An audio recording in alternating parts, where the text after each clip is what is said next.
Здравейте! Аз съм Камилчето Амани.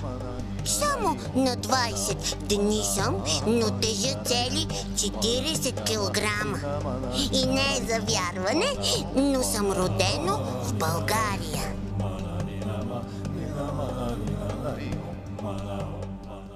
Във врачанското село Малорад живее щастливото семейство Камили. Таткото Айбар, майката Актамак и новороденото Амани. То наистина е дошло на бял свят тук, след като родителите му са пристигнали преди 1 година от пустините на далечен Киргизстан. Свикнали сме с тази гледка – безбрежните пясъци, сред които величествено се клатушкат камилски кервани. Затова наричат Камилата кораб на пустинята. Малкият Амани е представител на рядката порода двугърба бяла камила, наричана още бактриана. Тя е преживен чифтокопитен бозайник от семейство камили. На дължина достига от 250 до 360 см, височина от 180 до 210 см и тегло от 500 до 700 кг. Двугърбите камили обитават най-вече пустинните райони на Азия и Средна Африка. Камилата е отлично приспособена за живот в пустинята. Има 2 пласта козина, дълги вежди, мигли и ивици козина над носа. Така очите и ноздрите й са добре предпазени от прах и пясък. Може да живее при температури, вариращи от минус 27 градуса по Целзий до 50 градуса. Камилата издържа до 40 дни в пустинята без храна и вода.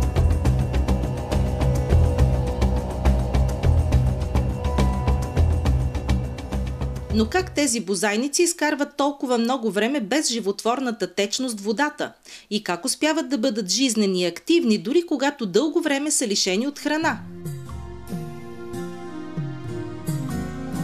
Ето я тайната за издръжливостта на камилите. Хранителните вещества и течности се събират в гърбиците й. И видимият белег, че корабът на пустинята е добре зареден с хранителен баласт, са щръкналите право нагоре гърбици.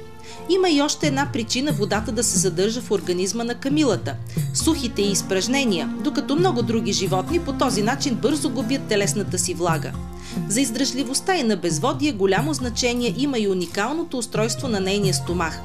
Когато намери вода обаче, камилата за 10 минути може да изпие 123 литра, което е около 2/3 от съдържанието на една вана. Да се обучи една камила да бъде яздена е истинско майсторство. Въпреки че не изглежда много удобна, ездовата камила вози меко и приятно за ездача. Пустинните войни от Африка използват камилата за езда и въпреки голямата скорост в галоп, камилата остава достатъчно удобна. Браво, браво! Кеф! Кеф ли? Кеф! Ди, дай!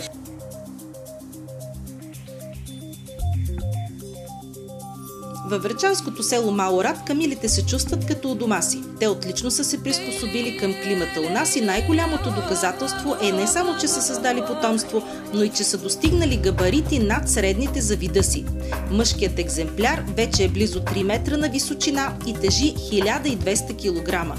Факт, достоен за книгата на рекордите на Гинес.